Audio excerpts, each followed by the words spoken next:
So the hit musical A School of Rock is in Belfast all this week. It's playing at the Grand Opera House until Saturday. And Jake Sharp, he's playing the part of Dewey, and he joins us now on the line. Jake, how are you?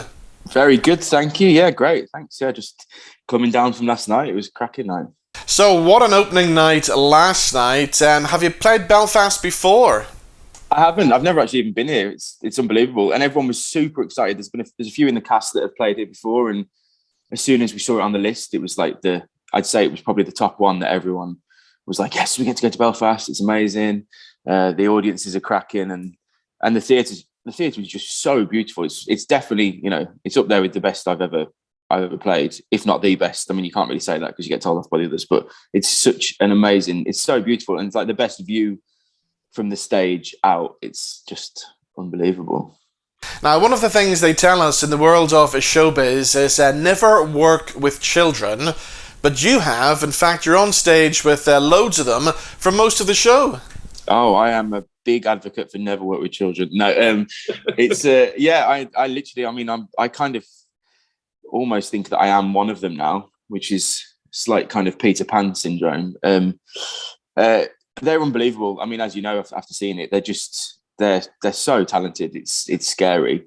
I actually personally, I think the whole like no work with kids thing is accurate in a way. It's obviously, it keeps you on your toes. It's pretty exhausting, but for that reason, it's just amazing. They give you a new lease of life constantly. Their energy is just it's terrifying how much energy you can generate from having 12 young actors on stage. So they keep you on your toes if you're slightly flat, or if you're slightly, losing all the energy, and you kind of focus has dropped, or your legs have got the shakes or whatever. They're there always with energy and abundance.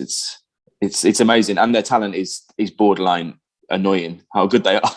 It's quite frustrating how talented they are. So were you like that when you were a child? Not at all. You would never have got me anywhere near a stage. I was the shyest. I was the one who was like, my mom always says, I was the one, if we went to McDonald's, for example, and we were like, oh, let's go and get an apple pie for dessert, I would like be the one. I would never go, never ever go. Like, so shy, I wouldn't talk to anyone, any stranger. Could never have got me to do it. It just changed when I was in my mid-20s. But yeah, I look at them and I just think they've got there was one show, I always say this, but there was, when we were doing it in the West End, and you go in and you're like, hey guys, you're right. And they're like, yeah. I'm like, oh, you seem a bit flat. And they're like, yeah, well, we did our exams today. We had our SATs and then we're here. And I'm like, I've just lay in bed all day. I've done nothing. I don't know how you do it. So you came to theatre pretty late then, didn't you? Yeah, really, really late compared to most. I didn't do it, anything, didn't do it at school, didn't do anything at secondary school, didn't do drama or nothing, and just started doing. My younger brother is really into it, and he also does musicals and tours around, and it was like his thing. And I think, when you're a kid, you each have your own thing, you don't join in. And then I started doing it in my mid-20s, started doing a bit of Amdram, realized that it was good fun, and that I got a kind of a bit of a natural talent for it, and then it's just, it's gone so fast. It's amazing. I can't believe I have to pinch myself where I am now. It's an absolute honor. I'm just delighted to be here. So it must have been scary taking on such an iconic role then, because of course we all remember Jack Black in the movie version of School of Rock. Yeah, it's a funny one. It's like it's such a blessing. The part is such a blessing, and having him have done it. I mean, I'm a big Jack Black fan, and I think he's amazing. Big Tenacious D fan, and I've been to see them, but when I got the job, I didn't really associate it with it, and I didn't ever kind of sit and think about, watch the film and kind of copy him. But I think because he's such a powerful force, when you watch anything with him in it, he's just Jack Black.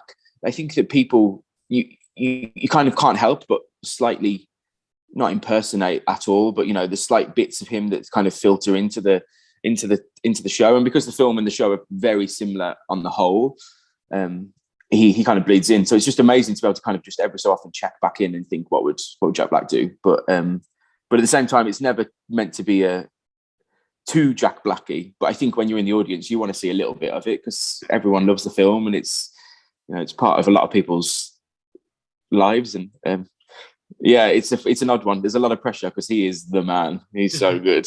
But yeah, hopefully we do it justice. So it is a high energy show. So do you have a regular fitness regime that you have to do to keep the energy up? Just the show itself. I mean, before, when we had obviously the last 18 months or 2 years or whatever it is now, and that was quite hard to like kind of keep it going because you kind of can't recreate it. There's something so unique about having to be the build that we are to play Jack Black, you know, to have a bit of weight on you and to look a certain way, but then also to be, like you say, have to be pretty athletic and jump around and slide around on your knees and sing ridiculously high American twangy songs. And so you end up like finding yourself like running around my little village that I'm from, trying to sing in the songs whilst running, and just lots of old women looking at you like you're deranged as you go past, singing "Stick It to the Man." Like, excuse me. But it's kind of, you have to get back into it from the show. In fact, I felt it last night. We had last week off. We had a holiday week last week, and yesterday I could feel my legs by the end of the show were starting to, after just a week off, they'd started to go. So amazing how quick it leaves you. Still no six pack though. Don't understand it.